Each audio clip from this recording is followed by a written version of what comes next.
ಹುಣ್ಣಿಮೆ ನಂತರ 8 ರಾಶಿಯವರಿಗೆ ರಾಜಯೋಗ ಶುರುವಾಗಿದೆ. ಈ 8 ರಾಶಿಯವರು ಪ್ರತಿಯೊಂದು ಕ್ಷೇತ್ರದಲ್ಲೂ ಅಧಿಕ ಲಾಭವನ್ನು ಪಡೆಯುತ್ತಾರೆ. ತಮ್ಮ ಜೀವನದಲ್ಲಿ ಎಲ್ಲ ರೀತಿಯ ಸಮಸ್ಯೆಗಳಿಂದ ಮುಕ್ತರಾಗುತ್ತಾರೆ. ಹಾಗಾದರೆ ರಾಜಯೋಗ ಇರುವ ರಾಶಿಗಳು ಯಾವುವು? ಯಾವ ಕ್ಷೇತ್ರದಲ್ಲಿ ಅದೃಷ್ಟ ಹೊಂದಿದ್ದಾರೆ? ಯಾವ ಕ್ಷೇತ್ರದಲ್ಲಿ ಅವರು ಮುಟ್ಟಿದ್ದೆಲ್ಲ ಚಿನ್ನವಾಗಲಿದೆ? ಬಹಳ ಭಯಂಕರವಾಗಿರುವಂತಹ ಹುಣ್ಣಿಮೆ ಇದೆ. ಈ ಒಂದು ಹುಣ್ಣಿಮೆಯಿಂದ ಈ ರಾಶಿಯಲ್ಲಿ ಇರುವಂತಹ ವ್ಯಕ್ತಿಗಳಿಗೆ ಸೋಲೆ ಇಲ್ಲ. ಆಕಸ್ಮಿಕ ಧನ ಪ್ರಾಪ್ತಿ, ಕುಬೇರ ದೇವನ ಸಂಪೂರ್ಣವಾದ ಅನುಗ್ರಹ ಆಶೀರ್ವಾದ ದೊರೆಯುತ್ತದೆ. ಇದರಿಂದಾಗಿ ಈ ರಾಶಿಯಲ್ಲಿರುವಂತಹ ವ್ಯಕ್ತಿಗಳು ಅತ್ಯುತ್ತಮ ರಾಜಯೋಗವನ್ನು ಬರಮಾಡಿಕೊಳ್ಳುತ್ತಾರೆ. ಇವರ ಜೀವನದಲ್ಲಿ ಶನಿಯ ಸ್ಥಾನ ಬದಲಾವಣೆಯಾಗುತ್ತಿರುವುದರಿಂದ ಎಲ್ಲ ರೀತಿಯ ಸಂಕಷ್ಟಗಳು ದೂರವಾಗುತ್ತವೆ. ಇವರು ಅದೃಷ್ಟವಂತರು ಎಂದೇ ಹೇಳ್ಬೋದು. ಹಾಗಾದರೆ ಯಾವೆಲ್ಲ ರಾಶಿಯವರಿಗೆ ಯಾವೆಲ್ಲ ರೀತಿಯ ಲಾಭ ಹಾಗೂ ಅದೃಷ್ಟಗಳು ಈ ಒಂದು ಹುಣ್ಣಿಮೆ ಮುಗಿದ ನಂತರ ದೊರೆಯುತ್ತದೆ ಎಂದು ತಿಳಿದುಕೊಳ್ಳೋಣ. ಅದಕ್ಕೂ ಮುನ್ನ ನೀವು ಕೂಡ ದೇವರು ಹಾಗೂ ಜ್ಯೋತಿಷ್ಯ ಶಾಸ್ತ್ರವನ್ನು ನಂಬೋದಾದರೆ ಕುಬೇರ ದೇವನಿಗೆ ಒಂದು ಲೈಕ್ ಕೊಟ್ಟು ತಪ್ಪದೇ ನಮ್ಮ ಚಾನಲ್ನ ಸಬ್ಸ್ಕ್ರೈಬ್ ಮಾಡಿ. ಹಾಗೆ ಪಕ್ಕದಲ್ಲಿರುವಂತಹ ಬೆಲ್ ಐಕಾನನ್ನು ಪ್ರೆಸ್ ಮಾಡಿ. ಎಲ್ಲರೂ ಭಕ್ತಿಯಿಂದ ಓಂ ಶ್ರೀ ಮಹಾಲಕ್ಷ್ಮೀ ನಮಃ ಅಂತ ಕಮೆಂಟ್ ಮಾಡಿ. ಮೇಷರಾಶಿ. ಗುರು ಮತ್ತು ಚಂದ್ರರ ಶುಭ ದೃಷ್ಟಿಯಿಂದಾಗಿ ರೂಪುಗೊಳ್ಳುವ ಗಜಕೇಸರಿ ಯೋಗವು ಮೇಷರಾಶಿಯವರಿಗೆ ವಿಶೇಷವಾಗಿ ಹೆಚ್ಚಿನ ಪ್ರಯೋಜನವನ್ನುಂಟು ಮಾಡಲಿದೆ. ಮೇಷರಾಶಿಗೆ ಸೇರಿದ ಜನರು ಈ ಅವಧಿಯಲ್ಲಿ ಆದಾಯಕ್ಕೆ ಸಂಬಂಧಿಸಿದಂತಹ ನಿಮ್ಮ ಎಲ್ಲ ಪ್ರಯತ್ನಗಳಲ್ಲಿಯೂ ಯಶಸ್ಸನ್ನು ಗಳಿಸುವಿರಿ. ಹಾಗೆ ಅದೃಷ್ಟದ ಸಂಪೂರ್ಣ ಬೆಂಬಲವನ್ನು ನಿಮ್ಮ ಪ್ರತಿಯೊಂದು ಹೆಜ್ಜೆಯಲ್ಲಿಯೂ ಪಡೆಯುವಿರಿ. ಹಾಗೆ ಮೇಷರಾಶಿಗೆ ಸೇರಿದ ಜನರು ಮನೆ ಅಥವಾ ವಾಹನವನ್ನು ಖರೀದಿಸಬೇಕೆಂದು ಯೋಚಿಸುತ್ತಿದ್ದರೆ ಈ ಅವಧಿಯಲ್ಲಿ ನಿಮ್ಮ ಆಸೆಗಳೆಲ್ಲವೂ ಈಡೇರಲಿದೆ. ಹಾಗೆ ಕೆಲಸವನ್ನು ಮಾಡುವ ಮೇಷರಾಶಿಗೆ ಸೇರಿದ ಜನರಿಗೆ ಹಿರಿಯ ಅಧಿಕಾರಿಗಳು ಮತ್ತು ಸಹೋದ್ಯೋಗಿಗಳೊಂದಿಗೆ ಬಲವಾದ ಸಂಬಂಧ ನಿರ್ಮಾಣಗೊಳ್ಳಲಿದೆ ಮತ್ತು ನಿಮ್ಮ ಎಲ್ಲ ಕೆಲಸಗಳನ್ನು ಯಶಸ್ವಿಯಾಗಿ ಪೂರ್ಣಗೊಳಿಸುವಿರಿ. ಜೊತೆಗೆ ಈ ಅವಧಿಯಲ್ಲಿ ನಿಮ್ಮ ಆರೋಗ್ಯವು ಸಾಕಷ್ಟು ಸುಧಾರಿಸಲಿದೆ. ಹಾಗೆ ಕುಟುಂಬ ಜೀವನದಲ್ಲಿ ಸಂತೋಷ ನೆಲೆಸುವುದು. ಜೊತೆಗೆ ಮನೆಯಲ್ಲಿ ಯಾವುದಾದರೂ ಶುಭ ಕಾರ್ಯ ನೆರವೇರುವ ಸಂಭವ ಇರಲಿದೆ. ಕಟಕ ರಾಶಿ. ಕಟಕ ರಾಶಿಗೆ ಸೇರಿದ ಜನರ ಜಾತಕದ ಉನ್ನತ ಸ್ಥಾನದಲ್ಲಿ ಗುರುಗ್ರಹವು ನಿಮ್ಮ 7ನೇ ಮನೆಯಲ್ಲಿ ಚಂದ್ರನು ತನ್ನ ದೃಷ್ಟಿಯನ್ನು ಹರಿಸುವುದರಿಂದ ನಿಮ್ಮ ಜೀವನದಲ್ಲಿ ಅನೇಕ ಶುಭ ಘಟನೆಗಳು ಸಂಭವಿಸಬಹುದು. ಅಕ್ಟೋಬರ್ ಕೊನೆಯ ದಿನಗಳಲ್ಲಿ ಕಟಕ ರಾಶಿಗೆ ಸೇರಿದ ಜನರು ತಮ್ಮ ಜೀವನದಲ್ಲಿ ಸಾಕಷ್ಟು ಸಕಾರಾತ್ಮಕ ಬದಲಾವಣೆಗಳನ್ನು ಹೊಂದುವರು ಮತ್ತು ನಿಮ್ಮ ಮನಸ್ಸಿನ ಎಲ್ಲ ಆಸೆಗಳು ಈಡೇರಲಿದೆ. ಶತ್ರುಗಳು, ರೋಗ ಮತ್ತು ಸಾಲಕ್ಕೆ ಸಂಬಂಧಿಸಿದಂತೆ ನೀವು ಜಯಶಾಲಿಗಳಾಗುವಿರಿ ಮತ್ತು ಶುಭಯೋಗದ ಪ್ರಭಾವದಿಂದಾಗಿ ನಿಮ್ಮ ಆದಾಯದಲ್ಲಿ ಬಹಳಷ್ಟು ವೃದ್ಧಿಯಾಗುವುದು. ಆರ್ಥಿಕ, ವೈಯಕ್ತಿಕ ಮತ್ತು ಆರೋಗ್ಯಕ್ಕೆ ಸಂಬಂಧಿಸಿದ ಸಮಸ್ಯೆಗಳಿಗೆ ಈ ಅವಧಿಯಲ್ಲಿ ನೀವು ಪರಿಹಾರವನ್ನು ಹೊಂದುವಿರಿ. ಜೊತೆಗೆ ಈ ಅವಧಿಯಲ್ಲಿ ನಿಮಗೆ ಉನ್ನತ ಅಧಿಕಾರಿಗಳಿಂದ ಹೆಚ್ಚಿನ ಲಾಭವಾಗುವಂತಹ ಸಂಪರ್ಕಗಳು ನಿರ್ಮಾಣಗೊಳ್ಳಲಿವೆ. ಕನ್ಯಾ ರಾಶಿ. ಗಜಕೇಸರಿ ಯೋಗದ ನಿರ್ಮಾಣದಿಂದಾಗಿ ಕನ್ಯಾ ರಾಶಿಗೆ ಸೇರಿದ ಜನರು ತಮ್ಮ ಜೀವನದಲ್ಲಿ ಪ್ರತಿಯೊಂದು ಸುಖ ಸಮೃದ್ಧಿಯನ್ನು ಗಳಿಸುವರು ಮತ್ತು ನೀವು ಹಳೆಯ ಸ್ನೇಹಿತರನ್ನು ಭೇಟಿಯಾಗುವ ಉತ್ತಮ ಅವಕಾಶ ಲಭಿಸಲಿದೆ. ನೀವು ಅಂಗಡಿ ಅಥವಾ ಮನೆಯನ್ನು ಖರೀದಿಸಬೇಕೆಂದು ಬಯಸುತ್ತಿದ್ದರೆ ಈ ಅವಧಿಯಲ್ಲಿ ಶುಭಯೋಗದ ಪ್ರಭಾವದಿಂದಾಗಿ ಅಕ್ಟೋಬರ್ ಕೊನೆಯ ದಿನಗಳಲ್ಲಿ ನೀವು ಅವುಗಳನ್ನು ಖರೀದಿಸುವ ಯೋಗ ದೊರಕಲಿದೆ. ಜೀವನಕ್ಕೆ ಸಂಬಂಧಿಸಿದಂತೆ ಕನ್ಯಾ ರಾಶಿಗೆ ಸೇರಿದ ಜನರು ಅನೇಕ ಲಾಭವನ್ನು ಪಡೆಯುವರು ಮತ್ತು ಪದವಿ ಹಾಗೂ ಪ್ರತಿಷ್ಠೆಯಲ್ಲಿ ವೃತ್ತಿಯನ್ನು ಹೊಂದುವುದರೊಂದಿಗೆ ಉತ್ತಮ ಬದಲಾವಣೆಗಳನ್ನು ಹೊಂದುವಿರಿ. ಈ 3 ದಿನಗಳಲ್ಲಿ ನಿರ್ಧಾರವನ್ನು ತೆಗೆದುಕೊಳ್ಳುವುದರಿಂದ ನಿಮಗೆ ಸಾಕಷ್ಟು ಶುಭ ಫಲಗಳ ಪ್ರಾಪ್ತಿಯಾಗುವುದು ಖಂಡಿತ. ಸಂಪತ್ತಿಗೆ ಸಂಬಂಧಿಸಿದಂತೆ ಈ ಅವಧಿಯಲ್ಲಿ ಲಾಭವನ್ನು ಪಡೆಯುವಿರಿ ಮತ್ತು ನಿಮ್ಮ ಸುಖ ಸಮೃದ್ಧಿಯಲ್ಲಿ ಹೆಚ್ಚಳವಾಗಲಿದೆ. ತುಲಾರಾಶಿ. ತುಲಾರಾಶಿಗೆ ಸೇರಿದ ಜನರ ಜಾತಕದ 10ನೇ ಮನೆಯಲ್ಲಿ ಚಂದ್ರ ಮತ್ತು ಗುರು ಗ್ರಹಗಳು ಪರಸ್ಪರ ದೃಷ್ಟಿ ಹರಿಸುವುದರಿಂದ ಗಜಕೇಸರಿ ಯೋಗವು ನಿರ್ಮಾಣಗೊಳ್ಳುವುದು. ಗಜಕೇಸರಿ ಯೋಗದ ಶುಭ ಪ್ರಭಾವದಿಂದಾಗಿ ಅಕ್ಟೋಬರ್ ಕೊನೆಯ ದಿನಗಳಲ್ಲಿ ತುಲಾರಾಶಿಗೆ ಸೇರಿದ ಜನರ ಆದಾಯದಲ್ಲಿ ಸಾಕಷ್ಟು ವೃದ್ಧಿಯಾಗುವುದು. ಹಾಗೆ ನೀವು ಹಠಾತ್ ಲಾಭವನ್ನು ಪಡೆಯುವ ಸಂಭವವಿದೆ. ಉದ್ಯೋಗದಲ್ಲಿ ನೀವು ಸಮೃದ್ಧಿಯನ್ನು ಹೊಂದುವಿರಿ ಮತ್ತು ವ್ಯಾಪಾರವನ್ನು ವಿಸ್ತರಿಸಲು ಉತ್ತಮ ಯೋಜನೆಗಳನ್ನು ರೂಪಿಸುವಿರಿ. ತುಲಾರಾಶಿಗೆ ಸೇರಿದ ಜನರ ಆರೋಗ್ಯವು ಈ ಅವಧಿಯಲ್ಲಿ ಸುಧಾರಿಸಲಿದೆ ಮತ್ತು ಶಾರೀರಿಕ ಹಾಗೂ ಮಾನಸಿಕವಾಗಿ ನೀವು ಬಲವಾದ ಸ್ಥಿತಿಯಲ್ಲಿರುವಿರಿ. ಈ ಶುಭಯೋಗದ ಪ್ರಭಾವದಿಂದಾಗಿ ತುಲಾ ರಾಶಿಗೆ ಸೇರಿದ ಜನರು ಲಾಭದಾಯಕ ಸಂಪರ್ಕಗಳನ್ನು ಪಡೆಯುವರು ಮತ್ತು ಮನೆಯಲ್ಲಿ ಸಂತೋಷಮಯವಾದ ವಾತಾವರಣವಿರಲಿದೆ. ಸಂಗಾತಿಯ ಸಹಾಯದಿಂದ ಸಂಪತ್ತು ಖರೀದಿಸುವ ಯೋಗ ಲಭಿಸುವುದು. ವೃಶ್ಚಿಕ ರಾಶಿ. ವೃಶ್ಚಿಕ ರಾಶಿಗೆ ಸೇರಿದ ಜನರ ಜಾತಕದ ಅದೃಷ್ಟದ ಮನೆಯಲ್ಲಿ ಗುರುವಿನೊಂದಿಗೆ ಚಂದ್ರನ ಪರಸ್ಪರ ದೃಷ್ಟಿ ಹರಿಸುವುದರಿಂದ ಗಜಕೇಸರಿ ಯೋಗದ ನಿರ್ಮಾಣವಾಗುವುದು. ಹಾಗಾಗಿ ವೃಶ್ಚಿಕ ರಾಶಿಗೆ ಸೇರಿದ ಜನರಿಗೆ ಅಕ್ಟೋಬರ್ ತಿಂಗಳ ಕೊನೆಯ ದಿನಗಳಲ್ಲಿ ಎಲ್ಲ ರೀತಿಯ ವಿವಾದಗಳಿಂದ ಮುಕ್ತಿ ದೊರಕುವುದು ಮತ್ತು ಮಾತು ಹಾಗೂ ವ್ಯವಹಾರದಲ್ಲಿ ಸಕಾರಾತ್ಮಕ ಬದಲಾವಣೆಗಳನ್ನು ಹೊಂದುವಿರಿ. ಈ ರಾಶಿಗೆ ಸೇರಿದ ಜನರು ಹೊಸ ಕೆಲಸವನ್ನು ಹುಡುಕುತ್ತಿದ್ದರೆ ಈ ಅವಧಿಯಲ್ಲಿ ನಿಮ್ಮ ಆಸೆಗಳೆಲ್ಲ ಈಡೇರಲಿದೆ. ಹಾಗೆ ನಿಮ್ಮದೇ ಆದಂಥ ಸ್ವಂತ ವ್ಯಾಪಾರವನ್ನು ಶುರು ಮಾಡಬೇಕೆಂದಿರುವವರಿಗೆ ಈ ದಿನಗಳು ಸಾಕಷ್ಟು ಶುಭವಾಗಿರುವುದು. ವೃಶ್ಚಿಕ ರಾಶಿಗೆ ಸೇರಿದ ಜನರಿಗೆ ಶುಭಯೋಗದ ಪ್ರಭಾವದಿಂದಾಗಿ ಆದಾಯದಲ್ಲಿ ಹೆಚ್ಚಳವಾಗುವುದು ಮತ್ತು ಅವಿವಾಹಿತರಿಗೆ ಈ ಅವಧಿಯಲ್ಲಿ ವಿಶೇಷ ವ್ಯಕ್ತಿಯನ್ನು ಭೇಟಿಯಾಗುವ ಯೋಗ ದೊರಕಲಿದೆ. ವೃಶ್ಚಿಕ ರಾಶಿಗೆ ಸೇರಿದ ಜನರು ಈ ಅವಧಿಯಲ್ಲಿ ಎಲ್ಲ ರೀತಿಯ ಆರೋಗ್ಯ ಸಮಸ್ಯೆಗಳಿಂದ ಮುಕ್ತಿಯನ್ನು ಪಡೆಯುವರು ಮತ್ತು ರಾಜಕೀಯಕ್ಕೆ ಸಂಬಂಧಿಸಿದಂತೆ ನಿಮ್ಮ ಸಂಪರ್ಕಗಳು ವೃದ್ಧಿಯಾಗಲಿವೆ. ಮಕರ ರಾಶಿ. ಮಕರ ರಾಶಿಯಲ್ಲಿ ಚಂದ್ರನು ಸಪ್ತಮ ಮನೆಯಲ್ಲಿ ಗುರುವಿನೊಂದಿಗೆ ತಮ್ಮ ಸಂಸಪ್ತಕ ದೃಷ್ಟಿಯಿಂದಾಗಿ ಗಜಕೇಸರಿ ಯೋಗದ ನಿರ್ಮಾಣವಾಗಲಿದೆ. ಈ ಗಜಕೇಸರಿ ಯೋಗದ ಪ್ರಭಾವದಿಂದಾಗಿ ಮಕರ ರಾಶಿಗೆ ಸೇರಿದ ಜನರ ಚಿಂತೆಗಳು ದೂರವಾಗುವುದು ಮತ್ತು ಅದೃಷ್ಟದ ಬೆಂಬಲವನ್ನು ನಿಮ್ಮ ಪ್ರತಿಯೊಂದು ಹೆಜ್ಜೆಯಲ್ಲಿಯೂ ಪಡೆಯುವಿರಿ. ಹಾಗಾಗಿ ಮಕರ ರಾಶಿಗೆ ಸೇರಿದ ಜನರು ಉತ್ತಮ ಬುದ್ಧಿವಂತಿಕೆಯನ್ನು ಹೊಂದುವರು ಮತ್ತು ನೀವು ಮಹತ್ವಪೂರ್ಣವಾದ ನಿರ್ಧಾರವನ್ನು ತೆಗೆದುಕೊಳ್ಳಲು ಈ ಅವಧಿಯು ಬಹಳ ಉತ್ತಮವಾಗಿರಲಿದೆ. ಇದರಿಂದಾಗಿ ಭವಿಷ್ಯದಲ್ಲಿ ಸಾಕಷ್ಟು ಲಾಭವನ್ನು ಪಡೆಯುವಿರಿ. ಹಾಗೆ ಕೆಲಸಕ್ಕೆ ಸಂಬಂಧಿಸಿದಂತೆ ನೀವು ದೊಡ್ಡ ಯಶಸ್ಸನ್ನು ಗಳಿಸುವಿರಿ ಮತ್ತು ನಿಮ್ಮ ಆರ್ಥಿಕ ಸ್ಥಿತಿ ಬಲಗೊಳ್ಳಲಿದೆ. ಶತ್ರು, ರೋಗ ಮತ್ತು ಸಾಲಕ್ಕೆ ಸಂಬಂಧಿಸಿದ ಸಮಸ್ಯೆಗಳಿಂದ ಈ ಅವಧಿಯಲ್ಲಿ ನೀವು ಮುಕ್ತಿಯನ್ನು ಪಡೆಯುವಿರಿ. ಜೊತೆಗೆ ಈ ಸಮಯದಲ್ಲಿ ನಿಮ್ಮ ಆದಾಯದಲ್ಲಿ ಸಾಕಷ್ಟು ವೃದ್ಧಿಯಾಗುವುದು ಮತ್ತು ಅಂಗಡಿ ಅಥವಾ ವಾಹನವನ್ನು ಖರೀದಿಸುವ ಯೋಗ ನಿರ್ಮಾಣಗೊಳ್ಳಲಿದೆ. ಅಕ್ಟೋಬರ್ ತಿಂಗಳ ಕೊನೆಯ ದಿನಗಳಲ್ಲಿ ನೀವು ಸಾಕಷ್ಟು ಶುಭ ಸುದ್ದಿಯನ್ನು ಪಡೆಯುವ ಯೋಗವೂ ಕೂಡ ಲಭಿಸುವುದು. ಮಿಥುನ ರಾಶಿ. ಮಿಥುನ ರಾಶಿಗೆ ಸೇರಿದ ಜನರಿಗೆ ವಿಶೇಷವಾಗಿ ಸಾಕಷ್ಟು ಲಾಭ ದೊರಕುವುದು. ಈ ಅವಧಿಯಲ್ಲಿ ಕೆಲಸವನ್ನು ಮಾಡುವ ಮಿಥುನ ರಾಶಿಗೆ ಸೇರಿದ ಜನರಿಗೆ ಪ್ರಗತಿ ದೊರಕುವ ಅವಕಾಶ ಸಾಕಷ್ಟು ಹೆಚ್ಚಾಗಿ ಲಭಿಸಲಿದೆ. ಈ ಸಮಯದಲ್ಲಿ ಮಿಥುನ ರಾಶಿಗೆ ಸೇರಿದ ವಿದ್ಯಾರ್ಥಿಗಳಿಗೆ ಶಾರೀರಿಕ ಉತ್ಸಾಹದಲ್ಲಿ ಬಹಳಷ್ಟು ಹೆಚ್ಚಳವಾಗುವುದು ಮತ್ತು ಯಶಸ್ಸು ಗಳಿಸುವ ಸಂಭವ ಸಾಕಷ್ಟು ವೃದ್ಧಿಯಾಗಲಿದೆ.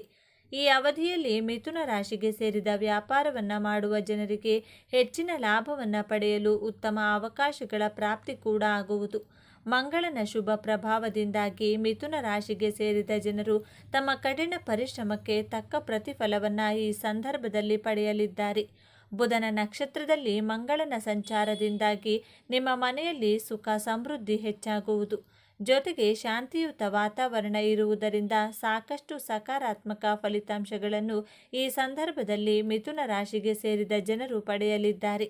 ಈ ಸಮಯದಲ್ಲಿ ಹೊಸ ಜವಾಬ್ದಾರಿಗಳೊಂದಿಗೆ ಹೊಸ ಜನರೊಂದಿಗೆ ನಿಮ್ಮ ಪರಿಚಯ ಹೆಚ್ಚುತ್ತದೆ ಮತ್ತು ಸಾಮಾಜಿಕ ಸಂಪರ್ಕಗಳು ವೃದ್ಧಿಯಾಗುತ್ತದೆ. ವೃತ್ತಿಯಲ್ಲಿ ನಿಮಗೆ ಪ್ರಗತಿಯ ಅವಕಾಶಗಳು ಬಹಳಷ್ಟು ಸಿಗುತ್ತವೆ ಮತ್ತು ನಿಮ್ಮ ಆತ್ಮವಿಶ್ವಾಸ ಹೆಚ್ಚಾಗುತ್ತದೆ. ಮೀನರಾಶಿ. ಮೀನರಾಶಿಗೆ ಸೇರಿದ ಜನರಿಗೆ ಬಹಳಷ್ಟು ಶುಭ ಫಲಗಳ ಪ್ರಾಪ್ತಿಯಾಗುವುದು. ಈ ಅವಧಿಯಲ್ಲಿ ಕೆಲಸವನ್ನು ಮಾಡುವ ಮೀನರಾಶಿಗೆ ಸೇರಿದ ಜನರು ಬಡ್ತಿಯನ್ನು ಪಡೆಯಲು ಉತ್ತಮ ಅವಕಾಶಗಳ ಪ್ರಾಪ್ತಿಯಾಗಲಿದೆ.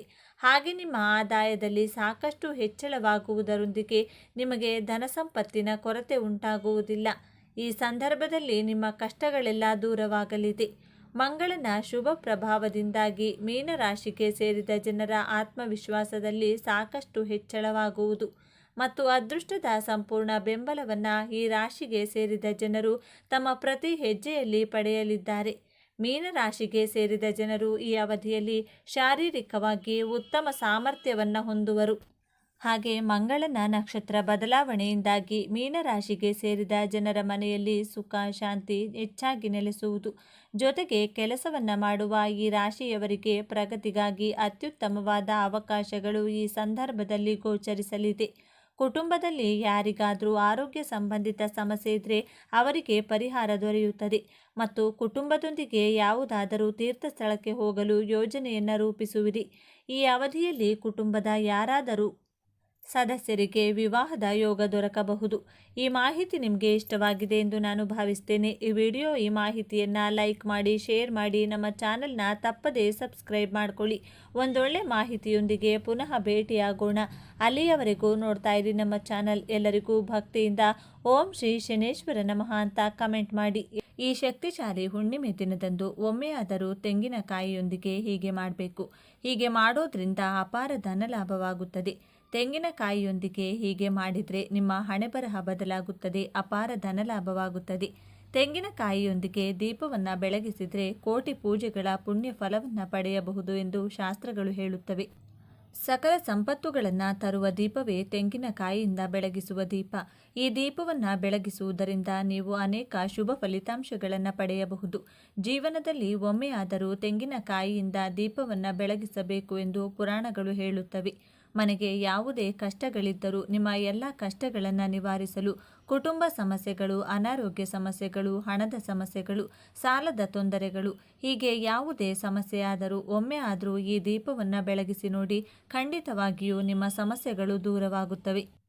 ಈ ದೀಪವನ್ನು ಬೆಳಗಿಸಿದರೆ ಆ ಪರಮೇಶ್ವರನ ಅನುಗ್ರಹದಿಂದ ಖಂಡಿತವಾಗಿಯೂ ನಿಮ್ಮ ಎಲ್ಲ ಕಷ್ಟಗಳು ದೂರವಾಗುತ್ತವೆ.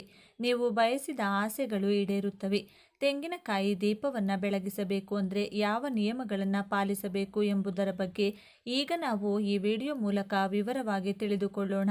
ಸ್ನೇಹಿತರೆ, ಮೊದಲು ಈ ವಿಡಿಯೋಗೆ ಒಂದು ಲೈಕ್ ಕೊಡಿ. ಅದೇ ರೀತಿ ನಮ್ಮ ಚಾನಲ್ನ ಸಬ್ಸ್ಕ್ರೈಬ್ ಮಾಡಿಕೊಂಡು ನಮಗೆ ಬೆಂಬಲ ನೀಡಿ. ಏಕೆಂದರೆ ನಿಮ್ಮ ಬೆಂಬಲ ನನಗೆ ಬಹಳ ಮುಖ್ಯ. ಎಲ್ಲರೂ ಭಕ್ತಿಯಿಂದ ಓಂ ನಮಃ ಶಿವಾಯ ಅಂತ ಕಮೆಂಟ್ ಮಾಡಿ. ದೇವತೆಗಳಿಗೂ ದೇವರಾದ ಪರಮೇಶ್ವರನಿಗೆ 3 ಕಣ್ಣುಗಳಿವೆ. ಅದೇ ರೀತಿ ತೆಂಗಿನಕಾಯಿಗೂ 3 ಕಣ್ಣುಗಳಿವೆ. ಆದ್ದರಿಂದ ಪರಮೇಶ್ವರನಿಗೂ ಮತ್ತು ತೆಂಗಿನಕಾಯಿಗೂ ಬಹಳ ನಂಟಿದೆ. ತೆಂಗಿನಕಾಯಿಯಲ್ಲಿ ತ್ರಿಮೂರ್ತಿಗಳು ನೆಲೆಸಿರುತ್ತಾರೆ. ಸಂಪತ್ತಿನ ದೇವತೆಯಾದ ಶ್ರೀ ಮಹಾಲಕ್ಷ್ಮೀ ದೇವಿಗೂ ಕೂಡ ತೆಂಗಿನಕಾಯಿ ಅಂದರೆ ಬಹಳ ಇಷ್ಟ. ಮುಕ್ಕೋಟಿ ದೇವತೆಗಳಿಗೂ ತೆಂಗಿನಕಾಯಿ ಬಹಳ ಪ್ರಿಯವಾದದ್ದು. ಆದ್ದರಿಂದ ನಾವು ಪೂಜೆ ಮಾಡುವಾಗ, ದೇವಸ್ಥಾನಕ್ಕೆ ಹೋಗುವಾಗ ಖಂಡಿತವಾಗಿಯೂ ದೇವರಿಗೆ ತೆಂಗಿನಕಾಯಿ ಒಡೆಯುತ್ತೇವೆ. ಇಂತಹ ಪವಿತ್ರವಾದ ತೆಂಗಿನಕಾಯಿ ದೀಪವನ್ನು ಹಚ್ಚಿದರೆ ಪೂರ್ವಜನ್ಮದ ಪಾಪಗಳೆಲ್ಲವೂ ದೂರವಾಗುತ್ತವೆ. ಅಲ್ಲಿ ರಾಜಯೋಗ ಅನ್ವಯಿಸುತ್ತದೆ. ಯಾವುದಾದರೂ ಒಂದು ದಿನ ತೆಂಗಿನಕಾಯಿ ದೀಪವನ್ನು ಹಚ್ಚಿದರೆ ಕೋಟಿ ಜನ್ಮಗಳ ಪುಣ್ಯ ಫಲ ಲಭಿಸುತ್ತದೆ. ಎಲ್ಲ ದೀಪಗಳಿಗಿಂತ ಈ ತೆಂಗಿನಕಾಯಿ ದೀಪ ಬಹಳ ಶ್ರೇಷ್ಠವಾದದ್ದು. ವಿಶೇಷವಾಗಿ ಸೋಮವಾರದಂದು ಒಮ್ಮೆಯಾದರೂ ಈ ತೆಂಗಿನಕಾಯಿ ದೀಪವನ್ನು ಬೆಳಗಿಸಿದರೆ ನಿಮ್ಮ ಮನಸ್ಸಿನಲ್ಲಿರುವ ಯಾವುದೇ ಆಸೆಯಾದರೂ ಈಡೇರುತ್ತದೆ. ಅಲ್ಲದೆ ನಮ್ಮ ಮನೆಗೆ ಶಿವನ ಅನುಗ್ರಹ ಸಿಗುತ್ತದೆ. ಅಂತಹ ಶಕ್ತಿ ತೆಂಗಿನಕಾಯಿ ದೀಪಕ್ಕಿದೆ. ಈ ತೆಂಗಿನಕಾಯಿ ದೀಪವನ್ನು ಬೆಳಗಿಸಿ ಸಾಧ್ಯವಾದರೆ 4 ಸೋಮವಾರಗಳ ಕಾಲ ತೆಂಗಿನಕಾಯಿ ದೀಪವನ್ನು ಹಚ್ಚಿ. ನಿಮ್ಮ ಮನೆಯಲ್ಲಿ ಸುಖ ಐಶ್ವರ್ಯಗಳು ತುಂಬಿರುತ್ತವೆ. ಈ ತೆಂಗಿನಕಾಯಿ ದೀಪವನ್ನು ಹಚ್ಚುವ ದಿನದಂದು ಮಹಿಳೆಯರು ಶುಚಿಯಾಗಿ ತಲೆ ಸ್ನಾನ ಮಾಡಿ ಇಡೀ ಮನೆಯನ್ನು ಸ್ವಚ್ಛಗೊಳಿಸಿ, ಮನೆ ಮುಂದೆ ರಂಗೋಲಿ ಹಾಕಿ, ಇಡೀ ಮನೆಗೆ ಅರಿಶಿನ ನೀರನ್ನು ಸಿಂಪಡಿಸಿ ನಂತರ ಪೂಜೆ ಮಾಡುವ ಮಹಿಳೆಯರು ಪೂರ್ಣ ಮುತ್ತೈದೆಯಂತೆ ಸಿದ್ಧರಾಗಬೇಕು. ಮೊದಲು ನಿಮ್ಮ ಪೂಜಾ ಕೋಣೆಯನ್ನು ಸ್ವಚ್ಛಗೊಳಿಸಿ. ಪೂಜಾ ಕೋಣೆಯಲ್ಲಿರುವ ಶಿವ ಪಾರ್ವತಿಯರ ಫೋಟೋವನ್ನು ಒದ್ದೆ ಬಟ್ಟೆಯಿಂದ ಸ್ವಚ್ಛವಾಗಿ ಒರೆಸಬೇಕು.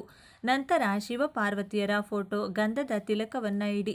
ಆದರೆ ಪ್ರತಿಯೊಬ್ಬರೂ ತಿಳಿದುಕೊಳ್ಳಬೇಕಾದ ಒಂದು ವಿಷಯವೆಂದರೆ ನಮ್ಮ ಪೂಜಾ ಕೋಣೆಯಲ್ಲಿರುವ ದೇವರ ಚಿತ್ರಪಟಕ್ಕೆ ಕುಂಕುಮ ಬೊಟ್ಟುಗಳನ್ನು ಹಚ್ಚಬಾರದು. ಕೇವಲ ಗಂಧದ ಬೊಟ್ಟು ಮಾತ್ರ ಇಡಬೇಕು. ಏಕೆಂದರೆ ಆ ಪರಮೇಶ್ವರನು ಯಾವಾಗಲೂ ತಪಸ್ಸಿನಲ್ಲಿರುತ್ತಾನೆ. ಆದ್ದರಿಂದ ತಂಪನ್ನು ನೀಡುವ ಗಂಧವನ್ನು ಅರ್ಪಿಸಿದರೆ ಆ ಪರಮೇಶ್ವರನು ಸಂತೋಷ ಪಡುತ್ತಾನೆ.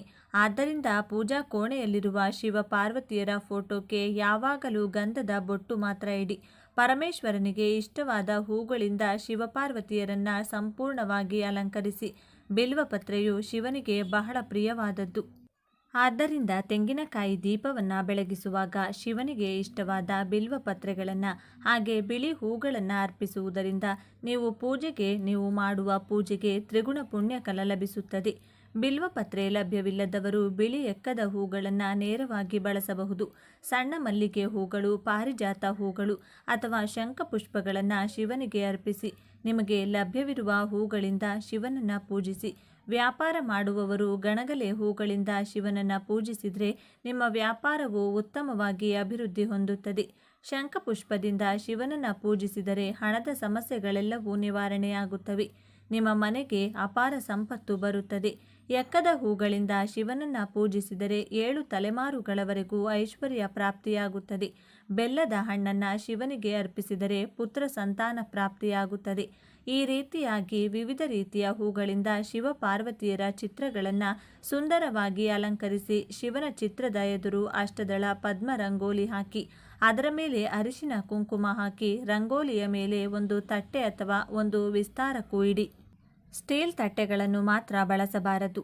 ಈ ತಟ್ಟೆಗಳ ಮೇಲೆ ಗಂಧದಿಂದ ಓಂ ಎಂದು ಬರೆಯಿರಿ. ನಂತರ ಈ ತಟ್ಟೆಯ ಮೇಲೆ 3 ಹಿಡಿ ಅಕ್ಕಿ ಹಾಕಿ ಆ ಅಕ್ಕಿಯ ಮೇಲೆ ಸ್ವಲ್ಪ ಅರಿಶಿನ ಕುಂಕುಮ ಹಾಕಿ ಈ ಅಕ್ಕಿಯ ಮೇಲೆ ತೆಂಗಿನ ಚಿಪ್ಪನ್ನು ಇಟ್ಟು ದೀಪವನ್ನು ಬೆಳಗಿಸಬೇಕು. ಆದ್ದರಿಂದ ಮೊದಲು ಒಂದು ಉತ್ತಮ ತೆಂಗಿನಕಾಯಿಯನ್ನು ತೆಗೆದುಕೊಂಡು ಅದನ್ನು ಕೈಯಲ್ಲಿ ಹಿಡಿದು ಮನಸ್ಸನ್ನು ಕೇಂದ್ರೀಕರಿಸಿ ಶಿವನಿಗೆ ನಮಸ್ಕರಿಸಿ ನಿಮ್ಮ ಗೋತ್ರ ನಾಮಗಳನ್ನು ಸಂಕಲ್ಪ ಮಾಡಿಕೊಂಡು ತೆಂಗಿನಕಾಯಿಯನ್ನು ಒಡೆದು ಅದರಲ್ಲಿರುವ ನೀರನ್ನು ಒಂದು ಗ್ಲಾಸ್ನಲ್ಲಿ ಸುರಿಯಿರಿ. ಪಕ್ಕಕ್ಕೆ ಇಡಿ. ತೆಂಗಿನಕಾಯಿ 2 ಸಮಾನ ಭಾಗಗಳಾಗಿ ಒಡೆಯಬೇಕು. ಅಂದರೆ ಸಮಾನವಾಗಿ ಒಡೆಯಬೇಕು. 3 ಕಣ್ಣುಗಳಿರುವ ತೆಂಗಿನ ಚಿಪ್ಪನ್ನು ತೆಗೆದುಕೊಂಡು ನಾರನ್ನು ಸಂಪೂರ್ಣವಾಗಿ ತೆಗೆದುಹಾಕಿ ತಟ್ಟೆಯಲ್ಲಿರುವ ಅಕ್ಕಿಯ ಮೇಲೆ ಇಟ್ಟು ಕೊನೆಯಲ್ಲಿ ನಮಸ್ಕರಿಸಿ. ಈ ತೆಂಗಿನ ಚಿಪ್ಪಿಗೆ ಕುಂಕುಮದ ಬೊಟ್ಟಿಟ್ಟು ಎಳ್ಳೆಣ್ಣೆ ಅಥವಾ ತೆಂಗಿನ ಎಣ್ಣೆ ಅಥವಾ ಹಸುವಿನ ತುಪ್ಪವನ್ನು ಸುರಿಯಬೇಕು. ಎಳ್ಳೆಣ್ಣೆಯಿಂದ ದೀಪವನ್ನು ಬೆಳಗಿಸಿದರೆ ಕುಜದೋಷಗಳು, ರಾಹುಕೇತು ದೋಷಗಳು, ಅಷ್ಟಮ ಶನಿ ದೋಷಗಳು ಹೀಗೆ ನಿಮ್ಮ ಜಾತಕದಲ್ಲಿರುವ ಎಲ್ಲ ದೋಷಗಳು ನಿವಾರಣೆಯಾಗುತ್ತವೆ. ತೆಂಗಿನ ಎಣ್ಣೆಯಿಂದ ದೀಪ ಹಚ್ಚಿದರೆ ನಿಮ್ಮ ಹಣದ ಸಮಸ್ಯೆಗಳು, ಸಾಲದ ಸಮಸ್ಯೆಗಳೆಲ್ಲವೂ ದೂರವಾಗುತ್ತವೆ. ಇನ್ನು ಎಲ್ಲಕ್ಕಿಂತ ಇದು ತುಂಬ ಶ್ರೇಷ್ಠವಾದದ್ದು. ಹಸುವಿನ ತುಪ್ಪದಿಂದ ದೀಪ ಹಚ್ಚಿದರೆ ಮುಕ್ಕೋಟಿ ದೇವತೆಗಳು ಸಂತೃಪ್ತರಾಗುತ್ತಾರೆ. ಈ ರೀತಿ ನಿಮಗೆ ಲಭ್ಯವಿರುವ ಎಣ್ಣೆಯನ್ನು ತೆಂಗಿನ ಚಿಪ್ಪಿನಲ್ಲಿ ಹಾಕಿ 3 ಜ್ಯೋತಿಗಳನ್ನು ಹಚ್ಚಬೇಕು. 2 ಬತ್ತಿಗಳನ್ನು ಸೇರಿಸಿ 1 ಜ್ಯೋತಿ ಹಚ್ಚಿ ಹೀಗೆ ಒಟ್ಟು 6 ಬತ್ತಿಗಳಿಂದ 3 ಜ್ಯೋತಿಗಳನ್ನು ಹಚ್ಚಬೇಕು. ಈ ದೀಪವನ್ನು ಬೆಳಗಿದ ತಕ್ಷಣ 3 ಕೋಟಿ ದೇವರುಗಳು ಪ್ರತ್ಯಕ್ಷರಾಗುತ್ತಾರೆ. ಆದ್ದರಿಂದ ಈ ತೆಂಗಿನ ದೀಪಕ್ಕೆ ನಮಸ್ಕರಿಸಿ ನಿಮ್ಮ ಎಲ್ಲ ಕಷ್ಟಗಳು ಬೇಗನೆ ದೂರವಾಗಬೇಕೆಂದು ಆ ಪರಮೇಶ್ವರನಿಗೆ ಹೇಳಿಕೊಂಡು ನಮಸ್ಕರಿಸಿ. ಅದೇ ರೀತಿ ದೀಪದ ಬಳಿ ಹೂಗಳು ಮತ್ತು ಅಕ್ಷತೆಗಳನ್ನು ಹಾಕಿ ತೆಂಗಿನಕಾಯಿ ಒಡೆದಾಗ ತೆಂಗಿನ ನೀರು ಬರುತ್ತದೆ ಅಲ್ಲವೇ, ಆ ತೆಂಗಿನ ನೀರನ್ನು ಪೂಜೆಯ ಹಿನ್ನೆಲೆಯಾಗಿ ಇಟ್ಟುಕೊಳ್ಳಬಹುದು. ಅದೇ ರೀತಿ ನೀವು ತೆಂಗಿನಕಾಯಿ ಒಡೆದಾಗ 2ನೇ ಸುತ್ತಿರುತ್ತದೆ ಅಲ್ಲವೇ, ಆ ಚಕ್ಕೆ ಇರುವ ತೆಂಗಿನಕಾಯಿಯನ್ನು ಸಣ್ಣ ಸಣ್ಣ ತುಂಡುಗಳಾಗಿ ಕತ್ತರಿಸಿ ಅದಕ್ಕೆ ಸ್ವಲ್ಪ ಸಕ್ಕರೆ ಬೆರೆಸಿ ಶಿವಯ್ಯನಿಗೆ ನೈವೇದ್ಯವಾಗಿ ಅರ್ಪಿಸಬಹುದು. ಇನ್ನು ಕೊನೆಯದಾಗಿ ಈ ತೆಂಗಿನಕಾಯಿ ದೀಪಕ್ಕೆ ಆರತಿ ಬೆಳಗಿ ಶಿವಯ್ಯನಿಗೆ ನಮಸ್ಕಾರ ಮಾಡಿ 3 ಪ್ರದಕ್ಷಿಣೆಗಳನ್ನು ಮಾಡಿ ನಿಮ್ಮ ಪೂಜೆಯನ್ನು ಮುಗಿಸಬಹುದು. ಈ ದೀಪವನ್ನು ಬೆಳಗಿದ್ರೆ ನಿಮ್ಮ ಕುಟುಂಬಕ್ಕೆ ಶಿವಯ್ಯನ ಸಂಪೂರ್ಣ ಅನುಗ್ರಹ ಲಭಿಸುತ್ತದೆ. ನಿಮ್ಮ ಕುಟುಂಬಕ್ಕೆ ಯಾವುದೇ ಕಷ್ಟಗಳು ಬರದಂತೆ ಆ ಪರಮೇಶ್ವರನು ರಕ್ಷಿಸುತ್ತಾನೆ. ಆದ್ದರಿಂದ ಒಮ್ಮೆಯಾದರೂ ತೆಂಗಿನಕಾಯಿ ದೀಪವನ್ನು ಹೀಗೆ ಬೆಳಗಿಸಿ ಶುಭ ಫಲಿತಾಂಶಗಳನ್ನು ಪಡೆಯಿರಿ. ಈ ದಿನ ಈ ಎಲೆಯನ್ನು ಮರೆಯದೆ ತಿನ್ನಬೇಕು. ತಿನ್ನೋದ್ರಿಂದ ನಿಮ್ಮ ಮನೆಯಲ್ಲಿ ಹಣದ ಮಳೆ ಸುರಿಯುತ್ತದೆ, ಕೇಳರಿಯದ ಅದೃಷ್ಟ ಬರುತ್ತದೆ, ಅಂತ್ಯವಿಲ್ಲದ ಐಶ್ವರ್ಯ ಪ್ರಾಪ್ತಿಯಾಗುತ್ತದೆ, ಆರೋಗ್ಯ ಸಮಸ್ಯೆಗಳು ದೂರವಾಗುತ್ತವೆ. ಈ ಎಲೆಯನ್ನು ತಿನ್ನುವುದು ಆರೋಗ್ಯಕ್ಕೆ ತುಂಬ ಒಳ್ಳೆಯದು ಎಂದು ಶಾಸ್ತ್ರಗಳು ಸಹ ಹೇಳುತ್ತವೆ. ಒಮ್ಮೆ ಆದರೂ ಬಸಳೆ ಸೊಪ್ಪಿನ ಎಲೆಗಳನ್ನು ತಿನ್ನಬೇಕೆಂದು ಶಾಸ್ತ್ರಗಳು ಹೇಳುತ್ತವೆ. ಅಂದರೆ ಬಸಳೆ ಸೊಪ್ಪನ್ನು ಬೇಯಿಸಿ ತಿನ್ನಬೇಕು ಅಥವಾ ಪಲ್ಯವನ್ನಾದರೂ ಮಾಡಿಕೊಂಡು ತಿನ್ನಬೇಕು. ಅನೇಕರಿಗೆ ಈ ವಿಷಯ ತಿಳಿದಿದೆ. ಈ ಬಸಳೆ ಸೊಪ್ಪನ್ನು ತಿನ್ನೋದ್ರಿಂದ ಕೇಳರಿಯದ ಅದೃಷ್ಟ ನಮ್ಮನ್ನು ಆವರಿಸುತ್ತದೆ, ಅಕ್ಷಯ ಐಶ್ವರ್ಯ ಬರುತ್ತದೆ, ಶಿವಾನುಗ್ರಹ ಉಂಟಾಗುತ್ತದೆ, ಆರೋಗ್ಯಕ್ಕೂ ಕೂಡ ತುಂಬ ಒಳ್ಳೆಯದು. ಆದ್ದರಿಂದ ಒಮ್ಮೆ ಆದರೂ ಬಸಳೆ ಸೊಪ್ಪನ್ನು ತಿನ್ನಿ. ಬಸಳೆ ಸೊಪ್ಪು ತುಂಬ ಒಳ್ಳೆಯದು. ಬಸಳೆ ಸೊಪ್ಪು ತಿನ್ನೋದ್ರಿಂದ ಚುರುಕುತನ ಹೆಚ್ಚುತ್ತದೆ. ಬಸಳೆ ಸೊಪ್ಪು ನಮ್ಮ ರಾಜ್ಯಗಳಲ್ಲಿ ಹೇರಳವಾಗಿ ಸಿಗುತ್ತದೆ. ಈ ಎಲೆ ತಿನ್ನೋದ್ರಿಂದ ಮಾನಸಿಕ ರೋಗಗಳು ಕಡಿಮೆಯಾಗುತ್ತವೆ. ಅಷ್ಟೇ ಅಲ್ಲದೆ ಈ ಎಲೆಗಳನ್ನು ತಿನ್ನೋದ್ರಿಂದ ದೇಹದಲ್ಲಿನ ತ್ಯಾಜ್ಯಗಳು ಹೊರಹಾಕಲ್ಪಡುತ್ತವೆ, ಕಣ್ಣಿನ ದೃಷ್ಟಿ ಸುಧಾರಿಸುತ್ತದೆ. ಈ ಮಾಹಿತಿ ನಿಮಗೆ ಇಷ್ಟವಾಗಿದೆ ಎಂದು ನಾನು ಭಾವಿಸ್ತೇನೆ. ಈ ಮಾಹಿತಿಯನ್ನು ಲೈಕ್ ಮಾಡಿ, ಶೇರ್ ಮಾಡಿ, ನಮ್ಮ ಚಾನಲ್ನ ತಪ್ಪದೇ ಸಬ್ಸ್ಕ್ರೈಬ್ ಮಾಡಿಕೊಳ್ಳಿ. ಒಂದೊಳ್ಳೆ ಮಾಹಿತಿಯೊಂದಿಗೆ ಪುನಃ ಭೇಟಿಯಾಗೋಣ. ಅಲ್ಲಿಯವರೆಗೂ ನೋಡ್ತಾ ಇರಿ ನಮ್ಮ ಚಾನಲ್ನ. ಎಲ್ಲರೂ ಭಕ್ತಿಯಿಂದ ಓಂ ನಮಃ ಶಿವಾಯ ಅಂತ ಕಮೆಂಟ್ ಮಾಡಿ. ಎಲ್ಲರಿಗೂ ಒಳ್ಳೆಯದಾಗಲಿ. ಧನ್ಯವಾದಗಳು.